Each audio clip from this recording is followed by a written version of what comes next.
Bien, en este video lo que vamos a ver es cómo utilizar el software KDSIM para hacer circuitos eléctricos y simularlos, ¿sí? Para ello vamos a abrir alguno de los navegadores de internet que tengamos, como Google Chrome, Firefox o Internet Explorer. Van a pegar el link que yo les voy a dejar en la descripción del video y vamos a descargar el archivo que allí se encuentra. Una vez que descarguemos el archivo, lo que vamos a hacer es descomprimirlo para poder comenzar a utilizar el software. Vemos acá cómo empieza a descargar el archivo. Una vez que lo termine de descargar, lo que vamos a hacer es decirle que nos muestre la carpeta donde se descargó y le vamos a decir que extraiga los archivos. Yo lo voy a extraer en el escritorio. ¿Sí? Una vez que hemos hecho esto, podemos cerrar todo lo demás y aquí nos aparece en el escritorio la carpeta KDSIM. Si entramos a dicha carpeta, vamos a tener el ejecutable, que es KDSIM, le damos doble clic, nos abre esta presentación, damos un clic y nos pide que ingresemos una clave. La clave también la dejo en la descripción del video, es 4962. Una vez que ingresamos la clave, ya estamos listos para poder empezar a trabajar. Bien, acá arriba tenemos una barra de botones que sirve para crear un archivo nuevo o un documento nuevo, abrir un documento existente, guardar un documento existente, imprimirlo, cortar, copiar o pegar, que eso es lo mismo que está en todos los software, ampliar, hacer un zoom para acercarnos más o hacer un zoom de disminución para alejarnos, ¿sí? Entonces, por el otro lado tenemos para hacer un zoom de todo, nos muestra la hoja completa, o hacer un zoom a una sección que nosotros elijamos con el mouse mientras mantenemos presionado el botón izquierdo. Y si no, para volver al zoom anterior, ¿sí? Por el otro lado, los botones deshacer y rehacer. Estos botones que van a servir para ubicar las imágenes que nosotros vayamos poniendo en el lienzo de trabajo. Esta que está acá abajo se llama lienzo de trabajo. Iniciar la simulación o detener la simulación. Y luego tenemos una barra donde nos muestra los distintos componentes que podemos agregar a nuestro lienzo de trabajo. Yo por ahora lo que vamos a trabajar es con el contactor y quiero que entendamos las partes constitutivas del contactor. El contactor está compuesto básicamente por tres partes importantes, digamos. Por un lado, los contactos de potencia, por el otro lado, los contactos auxiliares y por otro lado, la bobina, ¿sí? Vemos que tiene más partes constitutivas un contactor, que eso lo pueden investigar ustedes en la documentación del contactor, pero básicamente lo importante de un contactor son los contactos de potencia, que son aquellos que van a permitir la circulación de altas corrientes que van a ser necesarias, por ejemplo, para accionar un motor eléctrico. Los contactos auxiliares, que van a servir para indicar señalizaciones lumínicas, sonoras o para darle órdenes a otro contactor. Estos contactos auxiliares, recuerden que pueden ser contactos normales abiertos o normales cerrados. Los contactos normales abiertos son aquellos que cuando el contactor está en estado de reposo, es decir, está sin que la bobina tenga energía eléctrica, el contacto va a estar abierto. Y los contactos normales cerrados son aquellos que cuando el contactor está en estado de reposo, es decir, su bobina sin energía eléctrica, están en estado cerrado. Acá en esta imagen vemos solo contactos normales abiertos, pero el normal cerrado sería uno que estaría normalmente cerrado mientras la bobina no esté energizada. Por lo tanto, dijimos contactos de potencia, contactos auxiliares, normales abiertos, normales cerrados y bobina. Esos son los tres componentes principales de un contactor.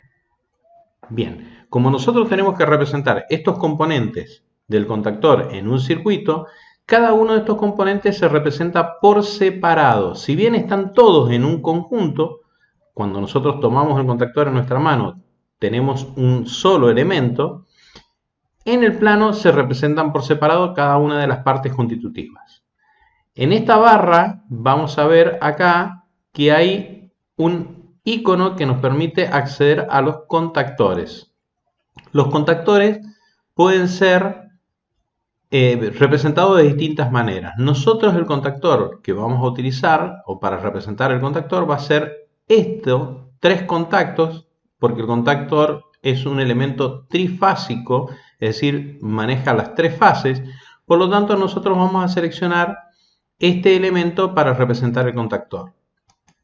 Le damos un clic, lo arrastramos, y en realidad, ¿qué es lo que estamos representando aquí? Lo que estamos representando ahí son los contactos de potencia del contactor. Los contactos de potencia del contactor. Tan solo eso, es decir, de todos los elementos que mencioné recién, contactos de potencia, contactos auxiliares y bobina, solo estamos representando los contactos de potencia. Si quisiéramos representar los contactos auxiliares, debemos ir a este icono que dice contactos, y los contactos auxiliares pueden ser contactos normales abiertos, le damos un clic al icono, lo arrastramos hasta el lienzo y damos un clic en el lienzo donde queremos que aparezca. O contactos cerrados, damos un clic en el icono, lo arrastramos hasta el lienzo y damos un clic donde quiero que aparezca. ¿Sí? Contactos de potencia, contactos auxiliar normalmente abierto, contacto auxiliar normalmente cerrado. Y lo otro que nos estaría faltando sería la bobina. Si nos vamos acá, la bobina de un contactor se representa con este símbolo. ¿Sí? Ese símbolo representa la bobina de un contactor. Noten que los contactos de potencia siempre se enumeran con números impares del lado de arriba. Vamos a hacer un zoom para acercarlo. Números impares del lado de arriba y números pares del lado de abajo. Es decir, 1, 2, 3, 4, 5, 6. Los contactos normales abiertos siempre se representan con un número que termina en 3 y 4, es decir, 3, 4. Y el primer número indica la posición en la que se encuentra dicho contacto en el contactor. Cuando nosotros tomamos un contactor, vamos a ver que puede llegar a tener varios contactos abiertos. El primer contacto abierto se denominará 13, 14. Si tengo otro contacto, el segundo contacto normal abierto se llamará 23, 24. Si tengo 3 contactos normales abiertos, el tercero se llamará 33, 34 y así sucesivamente. Mientras que los contactos auxiliares normalmente cerrados terminan siempre en 1 y 2. Y el primer número representa la posición de dicho contacto. Por lo tanto, si tengo un contacto normal cerrado, será 11, 12. Si tengo 2 contactos normal cerrado, el segundo será 21, 22 y así sucesivamente. Bien, ahora lo que haremos es ver una imagen de un contactor. Hay distintos modelos y marcas de contactores. Yo les voy a mostrar este, que es un Siemens, como para que tengan una idea de lo que estábamos hablando. Aquí estamos viendo los contactos principales, es decir, estas son las bornas de conexión para los contactos principales. El contacto 1, 3 y 5, y del lado opuesto al 1, el 2, del lado opuesto al 3, el 4, y del lado opuesto al 5, el 6. También suelen tener la denominación L1, L2 y L3, y del lado de salida, es decir, hacia la aplicación, hacia el motor, T1, T2 y T3. Del lado de arriba, letra L, del lado de abajo, letra T. Luego vemos que está el bloque de contactos auxiliares. El bloque de contactos auxiliares es el que yo les decía recién, donde están o se encuentran los contactos normales abiertos y normales cerrados. Acá estamos viendo una denominación de los contactos normales abiertos y normales cerrados. Normalmente todos los contactores, normalmente, no en un 100% de las veces, poseen dos contactos normales abiertos y dos cerrados. Y por norma están distribuidos como se ve en esta figura, es decir, contacto normal abierto, figura el símbolo NO de normal open en inglés, contacto normal cerrado, NC, normal close del inglés, contacto normal cerrado y contacto normal abierto. Y acá pueden ver ustedes lo que yo les indicaba de la posición. El primer contacto es un normal abierto, normal open. Por lo tanto, debe terminar con el número 3 y 4. Y el primer número indica la posición del contacto, 1, porque es el primer contacto. Luego sigue un contacto normal cerrado, NC, normal close. Por lo tanto, debe terminar el número en 1 y 2. Pero el primer número indica la posición, es el segundo contacto del contactor, por lo tanto es 21, 22. Luego sigue un tercer contacto, por lo tanto va a comenzar con 3, es normal cerrado, por lo tanto va a terminar con 1 y 2, 31, 32. Y finalmente tenemos un cuarto contacto, empieza con el número 4 y va a terminar con los números 3 y 4 porque es normal abierto, normal open. Por lo tanto tenemos 13, 14, primer contacto, normal abierto, 21, 22, segundo contacto, normal cerrado, 31, 32, tercer contacto, normal cerrado, 43, 44, cuarto contacto, normal abierto. Y aquí figura las bornas de conexión del bobinado del contactor A1, A2, que como vamos a ver enseguida en el plano, son las letras que identifican las bornas de conexión para dar la alimentación a el bobinado del contactor.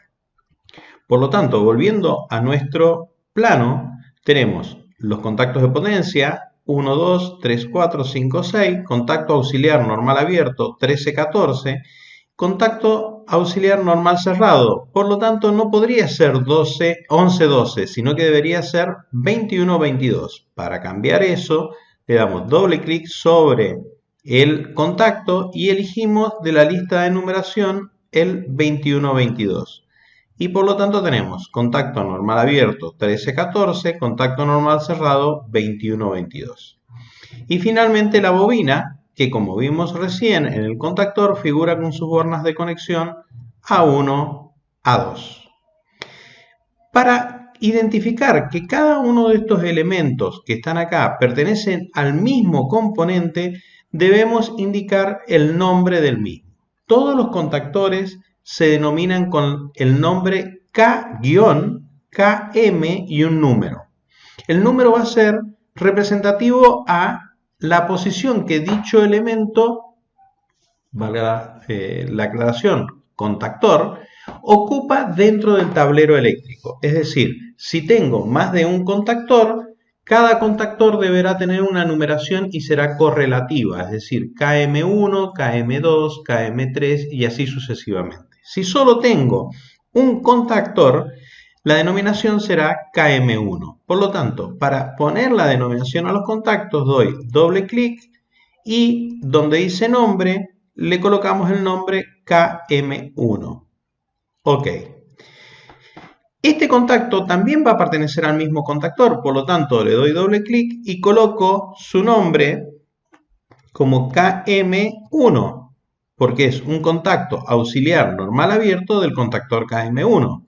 Y este es un contacto auxiliar normal cerrado del contactor KM1. ¿Sí? La bobina también es del mismo componente, por lo tanto damos doble clic y donde dice nombre colocamos KM1. Esto hace que todos los componentes que yo estoy viendo en el plano están identificados que pertenecen a un mismo elemento físico.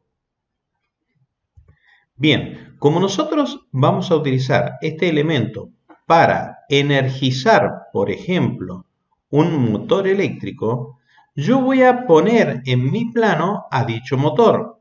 Entonces, en la barra de botones, elegimos el que dice motores y de todos los motores que hay disponibles vamos a seleccionar el primero que dice motor trifásico.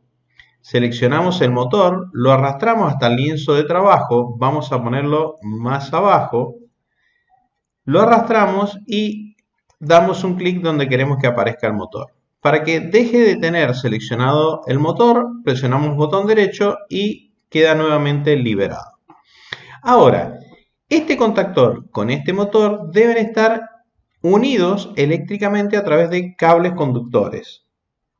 Para ello, lo que vamos a hacer es seleccionar donde dice cables y vamos a seleccionar cables 3 o que son trifásicos. Seleccionamos dicho icono y nos vamos a posicionar debajo del contacto 1, en realidad contacto 2, de la borna 2, y vemos que aparece un puntito que es el que me indica desde dónde se va a empezar a dibujar el cable. Es importante que se empiece a dibujar desde la terminación de la línea de la borna del contacto 2. Presionamos el botón izquierdo del mouse y empezamos a extender el cable hasta que llegue justo a conectarse con la borna del motor. Si yo me paso de largo, voy a ver que cambia de color. Me está indicando que estoy superponiendo los cables y por lo tanto no van a quedar conectadas las dos piezas o los dos componentes. Es decir, me vuelvo hacia atrás y suelto el botón izquierdo del mouse. En este caso quedó conectado el contactor con el motor. Vamos a dar botón derecho para eliminar cualquier selección y al motor también debo darle una denominación y la denominación es -M y un número que indique qué motor es el que estoy yo poniendo en el circuito. Si tengo un motor será M1, si tengo dos tendré un M1, un M2 y así sucesivamente. Como acá tenemos uno solo, damos doble clic y colocamos en el nombre M1. Por lo tanto, ese es el motor que estamos alimentando energía eléctrica. Pero hasta acá no hay energía eléctrica disponible en el circuito. Para representar la energía eléctrica en el circuito vamos a utilizar este icono que es de alimentaciones. Vamos a dar un clic y vamos a seleccionar que son 3 líneas o 3 fases. Entonces, damos un clic sobre ese icono, arrastramos el componente hasta el lienzo de trabajo, damos un clic para que aparezca y volvemos a hacer botón derecho.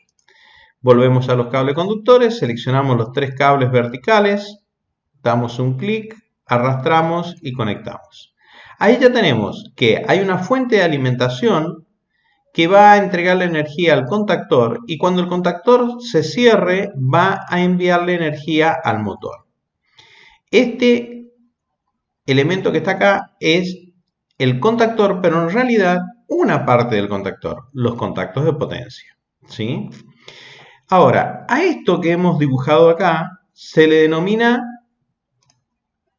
vamos a achicar un poquito, alejarnos, se le denomina circuito de potencia, es decir, la potencia que alimenta al motor eléctrico, circuito de potencia. Por otro lado, debemos tener un circuito de comando, es decir, alguien que le dé energía a la bobina del contactor para que la bobina, al energizarse, haga que la posición de los contactos asociados a la misma cambien de posición, es decir, los contactos que estén abiertos se cerrarán y los contactos que estén cerrados se abrirán. Por lo tanto, nuestro primer circuito va a estar compuesto de un pulsador que va a servir para dar la señal de arranque del motor y un pulsador que va a servir para dar la señal de pare del motor. Por lo tanto, para dar la señal de arranque del motor utilizaremos un pulsador que sea normalmente abierto. Y para dar la señal de paro de motor utilizaremos un pulsador que sea normalmente cerrado. Y explicaremos el circuito para que ustedes lo vean. Bien, lo que voy a hacer es eliminar el contacto normal cerrado, porque por ahora no lo voy a utilizar. Voy a dejar solo el contacto normal abierto. Lo voy a poner más o menos por ahí. Y voy a utilizar desde los accionamientos un pulsador normal abierto. Lo arrastro hasta el lienzo de trabajo. Y un pulsador normal cerrado. Lo arrastro hasta el lienzo de trabajo. Aquí yo tengo pulsador normal cerrado, pulsador normal abierto. Observen que todos los contactos que son normalmente cerrados, siempre que no sean de potencia, terminan con 1, 2. Y todos los que son normales abiertos terminan con 3, 4. En este caso, el primer número indica la posición del pulsador en el circuito. Este es el circuito, el primer pulsador del circuito. Este sería el segundo pulsador del circuito. Por lo tanto, damos doble clic y acá la numeración debería ser 2324 porque es el segundo componente pulsador en el circuito. Ahora, necesitamos tener alimentación eléctrica para que la bobina se energice. Entonces, volvemos a las alimentaciones, vamos a seleccionar el icono de alimentación de una fase, vamos a arrastrarlo hasta el tablero o hasta el lienzo de trabajo y lo vamos a colocar. Como nuestra bobina puede funcionar en realidad con 220 voltios, 24 voltios, 12 voltios o 380 voltios, nosotros vamos a hacerla funcionar en este caso con 220 voltios en el simulador. Por lo tanto, si tenemos una fase, para tener 220 voltios necesitamos un neutro, es decir, 220 voltios los tenemos entre fase y neutro. Vamos a colocar este borne abajo de la bobina, pero me está quedando con el puerto de conexión apuntando hacia abajo. Para girarlo es que hago uso de este icono que me dice espejo horizontal. Y si ahora observo, me ha quedado dado vuelta con el puerto de conexión hacia arriba. Entonces ahora lo coloco en el lienzo de trabajo dando un clic en donde quiero que aparezca. Vamos a hacer botón derecho para dejar de seleccionar todo. Ahora vamos a colocar los cables. Volvemos a cable y tenemos que los cables de fase es color rojo o marrón y los cables neutros son de color azul. Por lo tanto, seleccionamos el marrón, nos paramos en el puerto de conexión de la fase, presionamos el botón y arrastramos hasta el pulsador. Luego hacemos lo mismo de un pulsador a otro y así hasta llegar a nuestra bobina. Ahora, desde la bobina hacia el neutro colocamos un cable de color azul. Perdón, no seleccioné el cable de color azul. Selecciono el cable dando un clic, borramos, vuelvo a seleccionar el cable azul y dibujo el cable neutro. ¿Bien? ¿Qué nos está faltando acá? Nos está faltando darle los nombres a los pulsadores. Como este pulsador es el primero, debería llamarse S1. Y este es el segundo pulsador, debería llamarse S2. Vamos a probar qué es lo que sucede cuando nosotros simulemos el circuito. Nosotros simulamos el circuito y vemos que el motor está detenido, los contactos de potencia abiertos, la bobina sin energizar. Al presionar el pulsador S2 se va a cerrar el circuito, la corriente eléctrica va a circular a través de la bobina energizándola y va a hacer que cambien de posición los contactos asociados a ella. Presten atención a los contactos de potencia y al contacto auxiliar. El motor se energizó y comenzó a girar. Pero ¿qué pasa cuando yo suelte el pulsador? Automáticamente el motor se detiene. Yo no podría tener un circuito funcional, siendo que para que el motor esté en marcha tenga que tener mi dedo pulsando el pulsador. Debería poder soltarlo y que el motor siga funcionando. Para ello, lo que vamos a hacer es valernos de este contacto normal abierto del mismo contactor. y lo vamos a conectar en paralelo con el pulsador normal abierto. De esta forma, cuando nosotros pulsemos el pulsador normal abierto, se va a energizar la bobina va a hacer que los contactos cambien de posición y este contacto va a quedar cerrado por más que yo suelte el pulsador S2. Vamos a hacer la prueba. Presionamos el pulsador, la bobina se energizó, los contactos de potencia se cerraron, el motor arrancó. También se cerró el contacto auxiliar 1314. Por lo tanto, si yo suelto el pulsador, ahora la energía eléctrica circulará por esta rama alimentando a la bobina. Si yo quiero detener al motor, debo quitarle la energía a la bobina para que se abran los contactos de potencia. Entonces, pulso el pulsador S1, interrumpo el paso de corriente hacia la bobina y por lo tanto, al quedarse sin energía la bobina, los contactos de potencia se abren y el motor se detiene. Al mismo tiempo, se abre el contacto auxiliar normalmente abierto y deja de mantener energizada la bobina. Por lo tanto, cuando yo vuelvo a cerrar este contacto, la bobina va a quedar sin energía ya que estos dos contactos están abiertos. Bueno chicos, este es nuestro primer circuito, el más sencillo. Luego vamos a ir incorporando las protecciones necesarias para el circuito, como es el relé térmico del motor y los fusibles para protección de los circuitos de comando. Nos estaremos viendo en los próximos videos.